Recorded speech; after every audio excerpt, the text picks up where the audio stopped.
On poursuit nos rencontres de ce matin. On vous présente un événement. C'est une collaboration, un partenariat entre deux organismes de la région, entre le service d'aide familiale de la Baie et l'organisme L'Appui pour les proches aidants. Donc, un représentant de chaque organisme. La directrice Cathy Desgagnés du service d'aide familiale est avec nous en compagnie du conseiller aux proches aidants, M. Steve Côté. Bienvenue à tous les deux. Ça va bien ce matin? Oui, merci. Bon matin. Donc, l'événement qu'on présente, en fait, c'est la rencontre pour aidants du Fjord. On va démystifier tout ça, mais d'abord, juste situer un peu au niveau des deux organismes. Bon, pour service d'aide familiale de la Baie, les gens connaissent quand même bien. C'est implanté dans le milieu depuis longtemps. Mais on va quand même faire un rappel. C'est quoi la mission du service d'aide familiale? Dans le fond, la mission première, c'est d'offrir des services de qualité tout en créant et favorisant la création d'emplois durables. Oui. Donc, on vient en aide aux personnes pour faire l'entretien ménager, préparation de repas, lessive, repassage, grand ménage. On a un volet également au niveau des soins d'hygiène, toilette au lit, toilette partielle, Oui. des levées, des couchers. On a également un volet au niveau des proches aidants d'aînés. Donc, on peut offrir du répit. Et on a également des ateliers en lien direct avec les proches aidants d'aînés. OK. Et le service des ateliers, donc l'activité qu'on présente ce matin, se situe plus à ce niveau-là. On va y revenir tout à l'heure. D'abord, du côté de l'organisme L'Appui pour les proches aidants. De quoi il s'agit comme organisme? L'Appui pour les proches aidants d'aînés, donc une vision améliorer la qualité de vie des proches aidants à travers deux grands services, une ligne info aidant, donc une ligne de référence pour tout type de proches aidants. L'objectif référé vers les bonnes ressources. Oui, oui. Deuxième service, notre fonds de développement, donc qui permet le développement de services pour des proches aidants d'aînés partout au Saguenay-Lac-Saint-Jean. OK. Et ça ressemble à quoi le rôle d'un conseiller pour les proches aidants? C'est beaucoup au niveau de la ligne d'intervention, donc beaucoup d'interventions téléphoniques et ensuite beaucoup de conférences également, donc faire connaître la proche aidance, aider les gens à se reconnaître dans ce rôle-là. Et donner des conseils sur différents thèmes. Oui, donc diriger, encadrer les gens au-delà de tout ça. Et là, les deux organismes ont décidé de s'unir pour développer un partenariat, une collaboration, une activité qui va débuter à compter de la semaine prochaine, en fait. Une activité qui s'intitule les rencontres aidants du Fjord.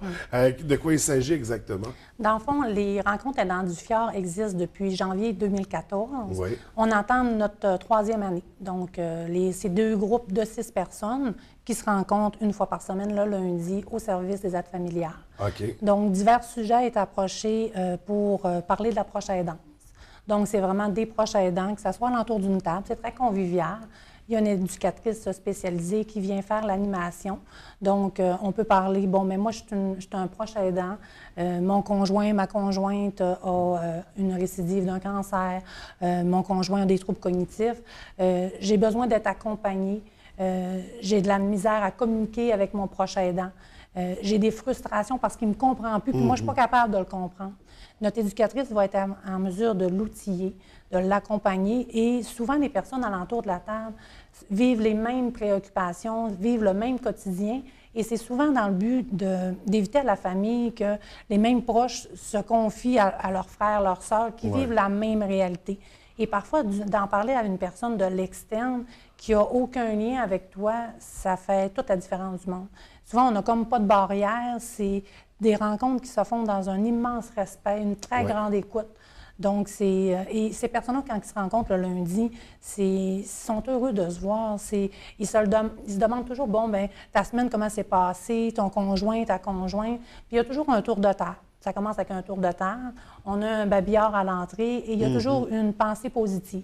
Et chaque personne vont échanger, vont dire qu'est-ce que cette pensée-là me fait penser. Il y a beaucoup de réflexions également qui se donnent, mais je te dirais que c'est vraiment axé sur l'échange, la communication, le respect. Et c'est vraiment important, parce que chaque personne n'est pas rendue au même point et au même stade dans l'approche aidante. Oui. Et c'est vraiment le but aussi est d'éviter que les personnes s'épuisent. C'est d'agir en précocité. On ne veut pas que ces personnes-là se rendent à l'épuisement. On veut faire connaître les services. On veut développer aussi que les personnes puissent dire leurs choses. Et sans jugement, parce que certaines personnes vont développer de la frustration. D'autres vont avoir beaucoup de peine. Et on passe vraiment par divers sentiments et diverses émotions. Là, Il y a du partage qui se crée. On rencontre des gens qui ont vécu les mêmes étapes là, ou qui vont peut-être les vivre, donc ils peuvent l'anticiper. C'est ça, également. Et des fois, c'est une démarche au niveau de l'hébergement. Ouais. Bon, ben moi, je l'ai vécu l'année passée, mais là, maintenant, je m'occupe présentement de mon père qui tend à l'hébergement également. Donc, la personne sait où est-ce qu'elle s'en va. Ou sinon, si c'est de l'inconnu, bien, on va pouvoir accompagner également. Ça peut être des thèmes, bon, bien, c'est quoi un mandat en cas d'inaptitude? C'est quoi une procuration? C'est quoi la différence entre les deux?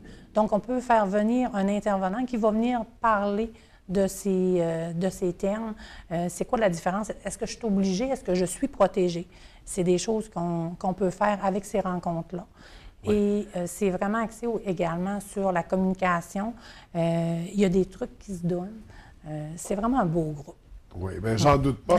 J'aimerais qu'on démystifie un aspect, parce que proche aidant, c'est un terme qu'on entend souvent. On sait, bon, on a quelqu'un dans notre entourage immédiat qui est en chaise roulante ou qui a des problèmes de santé, donc on est là pour l'aider, l'encadrer. Proche aidant, c'est jusqu'où on est un proche aidant? Est-ce qu'on doit vivre avec la personne? Est-ce qu'il y a un degré de problématique? Comment ça fonctionne exactement? On est proche aidant à partir du moment où on prend soin d'un proche qui vit avec une perte d'autonomie, une invalidité, comme vous l'avez dit, une maladie. Donc, ça peut être vraiment, et j'aurais tendance à dire que ça va nous toucher un jour tous, de près ou de loin.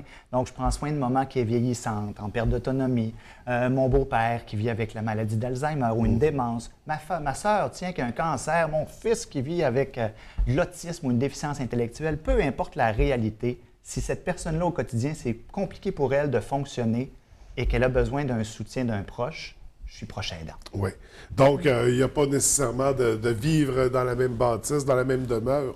Il peut y avoir une certaine distance entre les personnes, mais dans la mesure où cette personne-là a besoin de nous pour accomplir des tâches du quotidien, là, parce que j'imagine que d'un contexte à l'autre, l'implication n'est pas la même non plus. Et là, cette conférence-là, justement, proche aidant, la définition est très large, finalement, parce qu'on a tendance à croire, c'est ça, que c'est des cas, des grosses problématiques, là, c'est les gens qui sont autour de ça. Et la proche aidance aussi, c'est pas juste, bon, je m'occupe de quelqu'un de 24/24.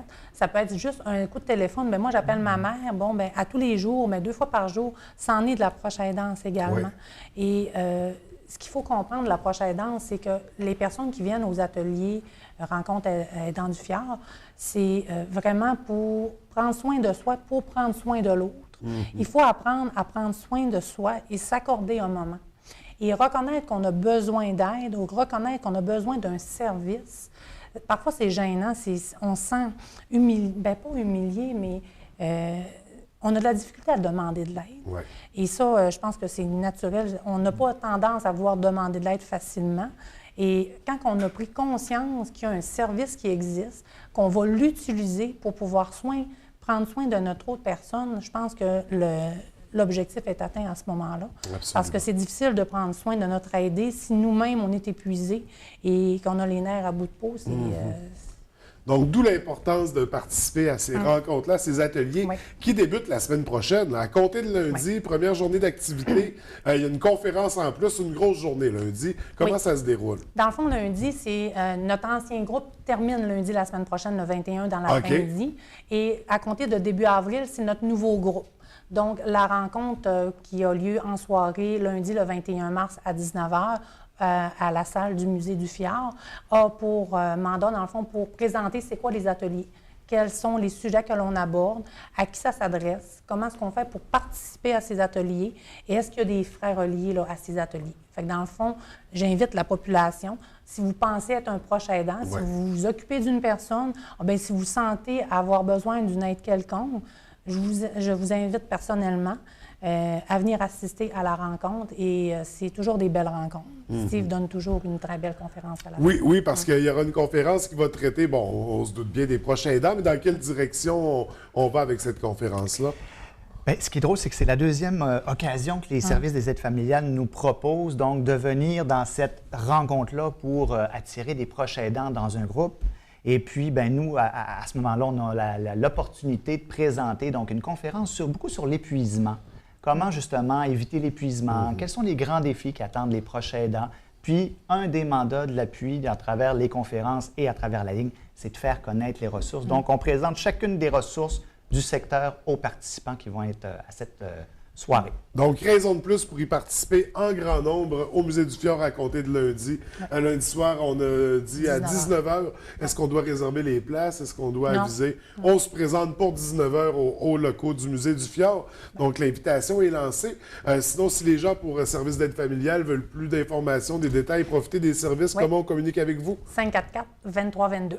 Et du côté de l'appui, comment on peut entrer en communication avec vous? Ligne sans frais partout au Saguenay-Lac-Saint-Jean, même partout au Québec, 1-855-852-7784. Et pour le cas des deux organismes, on vous retrouve sur Internet également, sur les réseaux sociaux, page Facebook.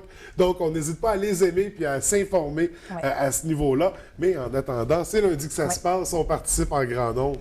Écoutez, merci d'avoir pris le temps de venir nous en parler. On vous souhaite beaucoup de succès pour la série d'activités à venir. Pour le plaisir de se revoir. Merci. Merci.